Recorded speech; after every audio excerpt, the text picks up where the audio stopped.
y'all, let me show you how I make a scrapbook page. Okay, so this is my scrapbook, photo book, whatever you want to call it, and I'm going to show you guys how I make mine. A lot of people do these a lot of different ways. I use it to store pictures and memories. That's what I do with it, primarily pictures. And what I like to do is I like to get one of these notebooks that have the clear front and the clear back, and I'll do a collage for the front and a collage for the back of pictures that I don't use on pages, like individual pictures that I just end up not using on a certain page. And that's kind of what this book is. And so I'm going to show you my book here. I didn't want to show you that one little picture because it's a child that's not mine, and I don't know if they want me to show that child on the internet. But this is my book, and it has, this is like a couple of years ago. This one, I don't worry about what date it is when it starts. When I fill up a book, I just start a new book. So this is Christmas, I think 2023. Yeah, no, 2024. This is Christmas 2024, I think. And this picture here. So this is 2024, and I just start with pictures. This was just some pictures of my dogs, and it just kind of goes through Christmas, and I'm not going to show you every page, but it goes through the whole year. This was Easter, my anniversary trip, we went to New Orleans. And what I like to do is I just try to make the pictures go with a theme. If they have a theme, then what I'll do is I'll use those pictures and I'll make a book with them. So but this is my picture book, and I'm going to show you how I do a page today. I'm just going to go through making a page and show you how I do mine. So one of the things you have to have when you do this is you have to have some sheet protectors. If you do it like I do it, I just use standard sheet protectors because they fit in the notebook really well. And the next thing you're going to do is get the pictures you're going to use. Now, my husband and I recently went to a fantasy ball. Oh, cute. Look how cute we are. We went to a fantasy ball, and I'm going to do my page on the fantasy ball pictures. Now, what I like to do is I like to look at the pictures and kind of say, okay, what color is in this a lot? And there's going to be a lot of red because my dress was red, and I'm in every picture. So my dress was red, so there's going to be a lot of red in these pictures. And what I'm going to do with these pictures is I'm going to make a page with them. And I think my background, though, I don't want it to be red. There's a lot of red in it. I'm thinking I might use like a gray background because there's a lot of silver in this. Sometimes I use a bright color for a background, but I think on this one I'm going to use gray. Now the paper I use for the backgrounds is primarily cardstock. This paper here, this is just I got a big box of cardstock in different colors. A big thing of cardstock in different colors. There's all kinds of crazy colors in there. And then sometimes I do get the decorative paper for something specific. Like if I was going to go on a cruise, I would use this piece of paper for the background. You can also sometimes find this kind of stuff. This is like a packet of different colored paper. I really like this. I buy this a lot. This is a paper I get at Dollar General. And it just is a lot of nice colors, and you see the colors up here.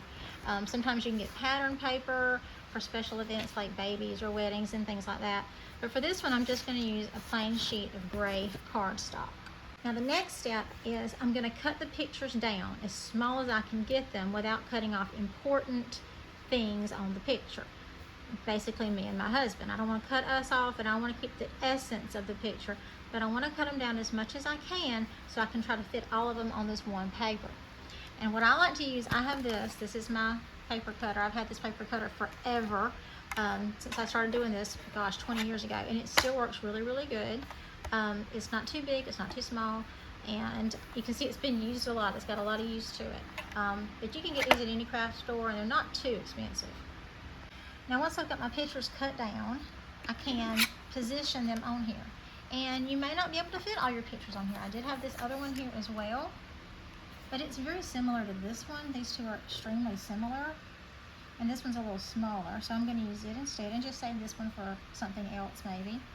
I did have some other pictures too from the ball, from the event, but these are the ones I like the best, so these are the ones I'm going to use. I like this one's kind of an action shot. You can see me dancing in the background there. Now the next thing I do is I'm going to adhese these down, and I just use double-sided tape. You can use get really special, expensive kind of sticker things to put it down with. I just use double-sided tape. This is the double-sided tape I like to use. I get it at Dollar Tree. I really like that you can tear it off the size that you need it. You don't have to cut it, you can just tear it the size you need, and it goes on really easy. And you can position your pictures any way you want to, really. Now, I'll be honest, usually I just put pictures in my album, but sometimes people will put other things like ticket stubs or receipts or just any kind of little pieces of paper that remind them of the event. And for this one, I am going to do that because This was a Bridgerton themed ball, and one of the things they did was they had these little contest kind of things, and they gave us these little papers we were supposed to read, kind of like Lady Whistledown's stuff from the TV show. And so I'm going to put a little piece of this in there. It also has like a little seal on the back that I'm going to put on there, and to just kind of fill in some of the space and to decorate it, and you know, that sort of thing.